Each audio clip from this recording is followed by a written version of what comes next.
Hi, welcome to Fictional Narrative. I'm Neri. Today we're talking about some fictional vampires. That is, this video was supposed to come out on Halloween, but then my file corrupted, so I am refilming it. Love it! Why am I talking about vampires anyway if it's no longer Halloween? Well, because during October, when I said I was going to read these two vampire books, it was because I am not really well acquainted with vampires. Why didn't I start with Dracula? I don't know. Not that it really matters. I think both of these authors are very solid. So in October, I read Vampire Weekend by Mike Chen.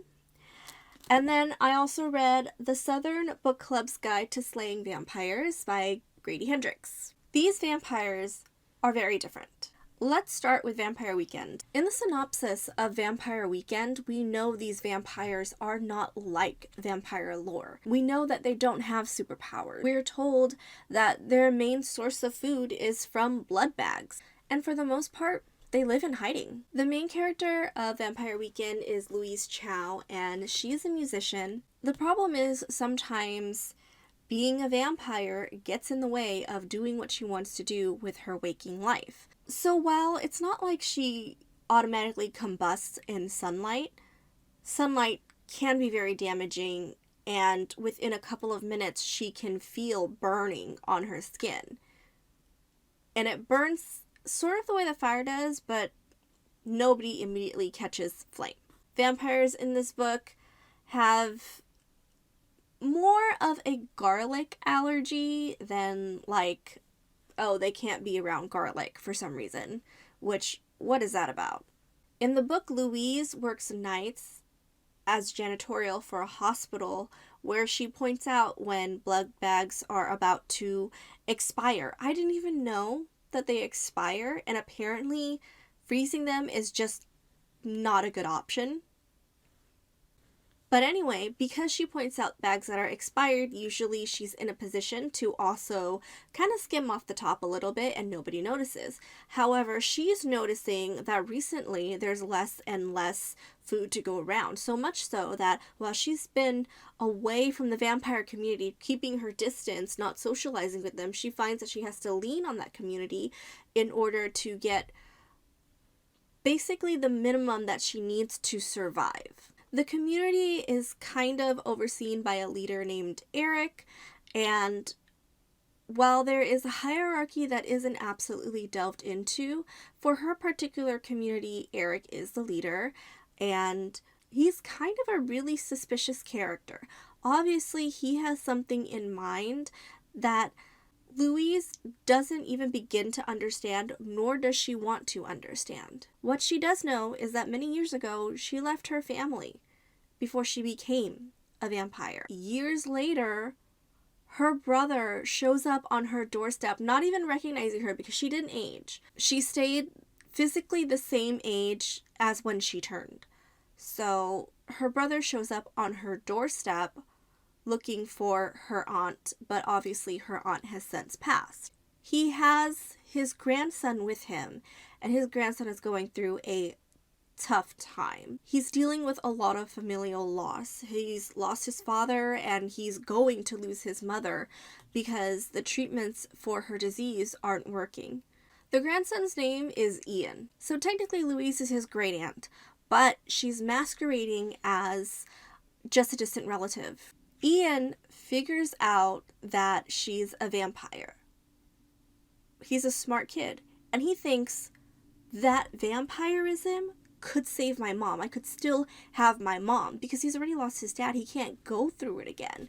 And he's a kid, like he's super young. Unfortunately, Louise doesn't know how to change someone into a vampire. And even if she did, the vampires are told that it would take so much blood from their body to change somebody else that it would be near impossible. So that brings to the question, how did Louise become a vampire? Is the vampire who changed her dead? Well, no. Apparently, there's just an older council of vampires who think they're the originals and kind of lord it over everybody. Younger vampires and vampires in communities like Louise's and Eric think that they're a myth. But they're not. They are kind of a governing body, and they they dictate a lot for people who like to hide in the shadows, okay? Turns out Eric's plan is to synthesize blood using one blood bag. He can make 10. Therefore, making sure that his community has enough food to last. Not only that, but there is a serum that if a vampire takes it, it activates their innate superpower, whatever that may be. There's one vampire that we meet named Serena, and she is a fighter, like she's a trained fighter, but in taking that serum, she's also gained a lot more strength and speed. Louise has like memory recall, which is less impressive, but it varies from vampire to vampire.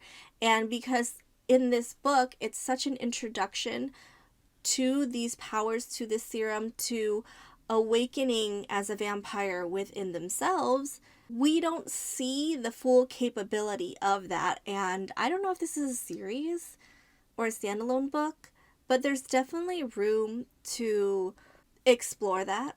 In Eric's plan, though, they have to confront the ancients. They're called the ancients, these older vampires, and basically knock them off their pedestal, create kind of a new order in which other vampires can have their powers because they're being repressed, can have an understanding of what it is to change a person into another vampire. Ultimately, Ian's mom turns into a vampire. Now he's got his mom. I do recommend this book just for the story alone. I did really like it. It is not at all a horror story, but if you like to think about the technicalities of a vampire, this is a really good read. So now we're going to move on to Grady Hendrix. Why did you name your book this? The Southern Book Club's Guide to Slaying Vampires. That is the title. Now, this book is actually horror. It's actually quite terrifying in some aspects. And I will say, Grady Hendrix writes a lot of female characters, and they're all well written. Even the ones in this book, basically 5 women come together. They are mothers, they are wives. They come together to form a book club, and their reading list is a little bit morbid. They do read some fictional crime, some real crime, true crime stories. Here's the thing. All of them should get divorces. And in no way is that jumping the gun. But they should all get divorces. Like, they could do so much better than their husbands, or they could just stay single and live with each other in one big house and raise their families and live happily ever after. None of these husbands are redeemable. The character whose point of view we follow in the series is named Patricia. Patricia is married to Carter, who is a doctor. At the beginning of the book, he works in a hospital, and he's looking to move up in that hospital. However, his siblings don't want to take care of their mother, so his mom ends up moving in with him, and Patricia has to take care of her. But I believe she kind of has a problem with dementia, and so it's very difficult on Patricia to have 2 young kids and take care of her elderly mother-in-law, and she has a breakdown about this. All her friends come together and try to help her out. One of them, Grace, recommends Miss Green, who is, in my opinion, the absolute hero of this story, and if you disagree with me, you're wrong. So Miss Green is hired by Patricia to help take care of Miss Mary, her mother-in-law. Meanwhile, in their little neighborhood, there is an elderly woman, I believe her name is Miss Savage, and Patricia finds her one day by her trash cans, eating a raccoon. But that's not the worst part. Surprisingly, she also tries to eat Patricia. She takes an earlobe. This book is great, by the way. So Patricia, who by this time has found out from Grace that Miss Savage's nephew has come by to take care of her before she passed after swallowing Patricia's earlobe. The audacity? Is her earlobe poison? Anyway, he is still in the house. Patricia is like, I'm gonna go over there and bring some food and be neighborly. And she's kinder than I am because Miss Savage, I'm joking about the earlobe, of course, but Miss Savage died of malnutrition. That's why she had her teeth in that raccoon. That's why she wanted to eat you, Patricia. Look, I feel for Patricia, though, because I am definitely that kind of person that's like, okay, I was put in this situation, but let me comfort the family. However, if I knew, like Patricia knew, that her cause of death was malnutrition, when somebody in the house is supposed to be taking care of her, I would not be offering any kind of goodwill.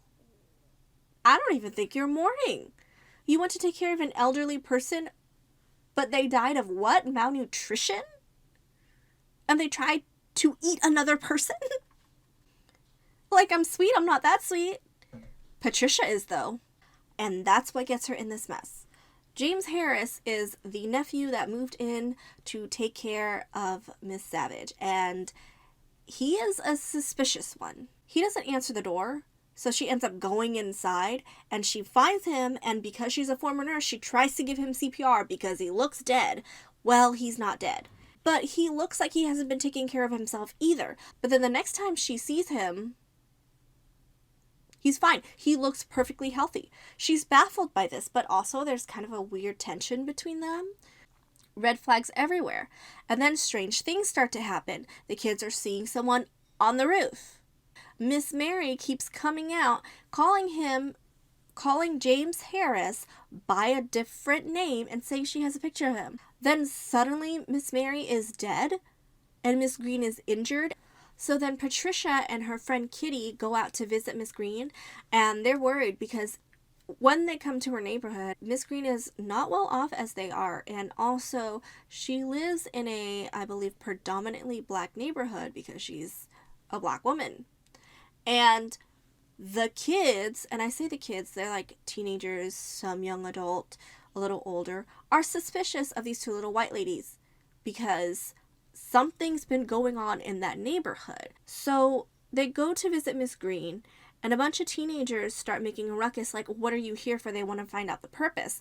Patricia and Kitty are scared, but Miss Green tells the kids to back off because they're just neighborhood kids. So Patricia and Kitty... By the way, Kitty's husband's name is Horse, and so they have a kid that they nickname Pony. Anyway, they go into Miss Green's house, and Miss Green explains to them that kids have been dying. If they don't die, they will take their own lives later on, and nobody knows what is happening. And so that's why the kids are worried, because you're not worried about the people usually that you know in your neighborhood. You're worried about people who are outsiders, especially when the story is that the people who have passed had an encounter with a white man in the woods. Patricia is so interested in this, and she and Miss Green end up involved in the case of another child where they come to this woman's house, and all three of the women find that the child isn't there. Patricia goes out into the woods. Everybody else is scared, but Patricia goes out into the woods. She finds what she believes is James Harris's van that he parked in front of Miss Savage's house, goes into the van, finds James Harris with that child. Patricia begged her husband to help. He wouldn't. Miss Green was counting on her, but she couldn't help her, and I don't blame Miss Green for feeling like Patricia gave up, because Patricia gave up, okay? She got all the girls together, laid out the story, except she didn't tell them that he was a vampire. She told them that it was like a drug thing, like he's dealing drugs to kids, and so they're like, oh, not in our neighborhood. So they decide to get together. One of the ladies, Mary Ellen, her husband is a police officer, and because she's too close to the case, therefore her husband is too close to the case, then they had to go and talk to some other police officers, and on a night they were gonna come together and lay the evidence out.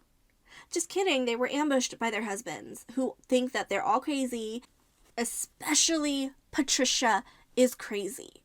And that there's no way James Harris would do that. Also, they made some investments with James Harris, and they're not going to have their wives messing that up for them. Divorce. This is the moment I knew.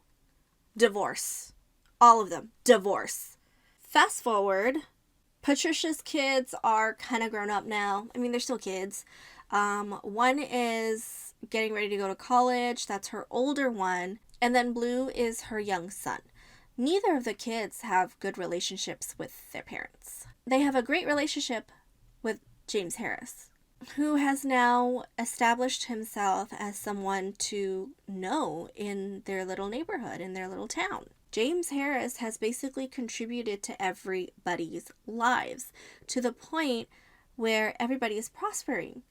But that sounds familiar to Patricia because Miss Mary, before she passed, told her there was a man who came in to our town and helped everybody get richer, and then one day he disappeared and we all plunged into having absolutely nothing.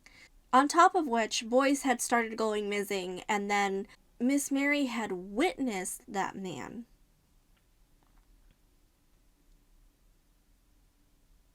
who looks like James Harris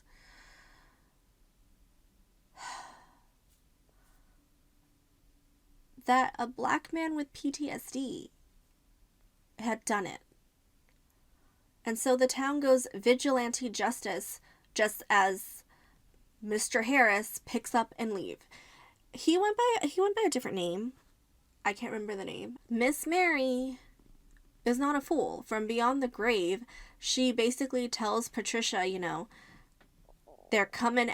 he's coming after my grandchildren, so fix it.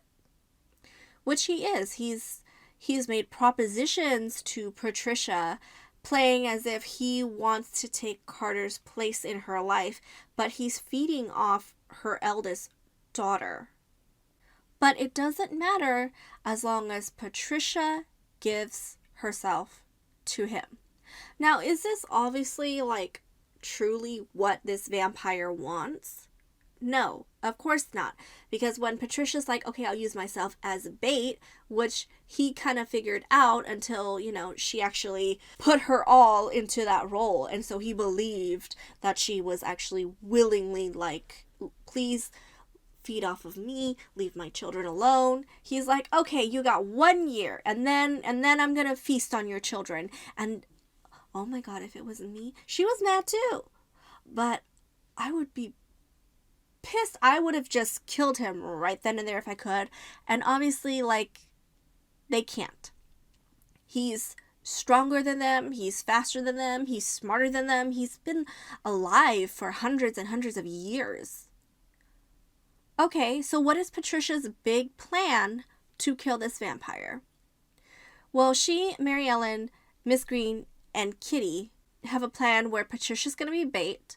He's going to take a bite into Patricia, and then the other three are going to attack him, and they're going to carve him up like a deer, and then put his body in separate places. The thing is, he heals fast, but that doesn't mean that he can heal to the point where if you cut 5 pieces of him, there are 5 more of him. So that's their plan. But it's a bloody plan. And they're on a time crunch. And why Miss Green didn't go for the head first to stop that guy from talking and screaming. He was like, you can't do this to me. I am a one of a kind. Sir, you hurt children. I will just say I would have wanted to shut him up first, but I guess the suspense is also in the dialogue. Anyway, Grace, the friend who recommended Miss Green to Patricia, shows up. Patricia is out cold, like the rest of the night. Grace shows up and helps everyone clean because she's extraordinary at cleaning. So they get all the blood out. It's fine. It just seems like Jim Harris is gone and left. He has no family, so nobody can vouch for him. And of course, like Miss Mary's story, when he leaves, that's when the money follows him out of town. Well, kind of, not really, right? The money dries up and he's in multiple pieces. But James Harris is an interesting kind of vampire. He's not a vampire in the traditional sense either, but he doesn't really know what he is. He's one of a kind, but how did he become one of a kind? We don't really know. What we do know is the wound in which he feeds, the place in which he feeds is the inner thigh. He's fast, he's strong. One of the most standout traits that he has is extremely fast healing. And he can control animals like rats and stuff. So why am I telling you? Because when I read these two books, I was like, who would beat who in a fight? Who would beat who in a fight? And I think the vampires in Vampire Weekend would do it just because they have the numbers to do it. But if I were to pit James Harris 1-on-1 or 2-on-1 against any of the vampires in Vampire Weekend, he would probably win. He's had multiple years to figure out what his abilities are and to utilize them. A lot of the vampires in Vampire Weekend do not have that. Their powers have been hidden from them. They've haven't had the chance to train them or even understand what they are. So in that case, James Harris would win unless he's fighting an ancient, but as we know, the ancients are super complacent and super lazy. So he could probably take them out just as easily, which is fine. But overall, I think Weekend Vampires has the numbers. To be part of a community that has had to, live in complete secrecy and have someone like James Harris, do what he does and, blow it in a way, I think that they would just... Because in Vampire Weekend, there are mentions of fixers. If you can't be quiet about the vampire community, if there are fixers, they could definitely take James Harris out. But we have a mystery contestant as well, also a fictional vampire. And where does this fictional vampire come from? My brain. Okay, I have these vivid dreams. I once dreamt that I was in the body of a vampire slayer, and the way that dream opened up to me was that there were these giant spiders that did the bidding of vampires, they're vampire henchmen, but they're gigantic spiders, and they spin webs in giant trees, and they just catch things and suck on their blood and everything, and I hate spiders. The person whose point of view I was looking at she didn't hate spiders, but oh my god, she hated fighting them. She wanted to live an easy, lazy life. So naturally, to graduate her program, she has to now go and slay a vampire, a real, actual vampire.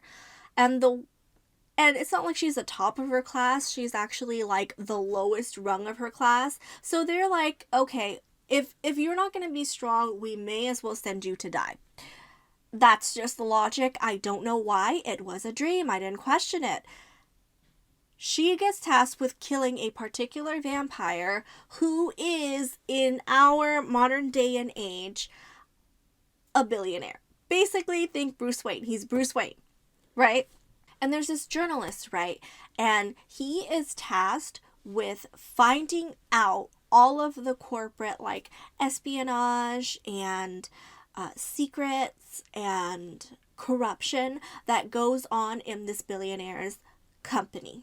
What ends up happening is Bruce Wayne and the journalist, end up falling for each other, but the journalist has to maintain that I'm not dating this guy, I am actually doing my job, and Bruce Wayne is I am also not dating this guy. Not that it matters if I am dating him because I'm a playboy, but if his job, something that he loves, that he wants to make a name in, is going to be in jeopardy, then, I'll play along and I'll pretend. And so he still goes on like dates with women and never gets, intimate. He goes on dates with people just to like keep up that playboy facade. And then where my character comes in is I get to be the crazy secret girlfriend so that they don't stay overnight, and it helps keep a lid on the secret relationship, but also because the girl whose point of view I'm in is super lazy, she's taking advantage of all the amenities in Bruce Wayne's apartments, and like private chefs, TV. Because apparently when they train you to slay vampires, you're not allowed to watch TV. Buffy the Vampire is not allowed. You think I'm kidding? No, that was actually part of the dream. If you watch the kind of media that is like slaying vampires, it's actually fake and propaganda, and they don't want you to learn those bad habits.